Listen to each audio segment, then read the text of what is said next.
You know, both points are good, and I can identify with what J-Dog is saying. And it's true, because the majors, you know, you can create a buzz, have a high record in the street. You know, that's easy. Everybody's going to come back to try to offer you money. Now, that's when it comes to the time you have to make a business decision, okay? If you have the bank account to continue pressing your records or doing the marketing, then you might want to consider keeping it yourself, staying independent. There's a lot of labels that's been very successful without a major. Now, if you are someone who needs that money and you need that extra push, then you may have to sell the record to a major.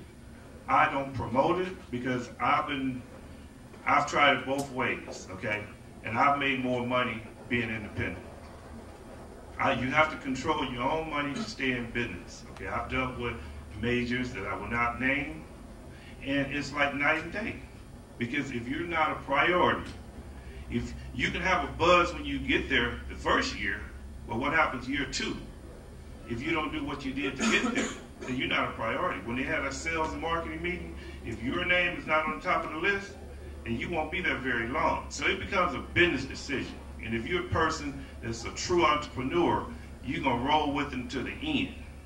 And you can build it whereas you can step to a major, someone like a Universal or BMG, Sony, and hey, they may write you a check for $5–10 million because you're proven that you can, you know, make this thing happen. So that's what it's about. You know, if you have the staying power, then I mean, you can always get distribution because you're doing it. But if you're not doing anybody, no one's interested in you anyway. So it's not, you know, it's nothing to worry about. One other thing I was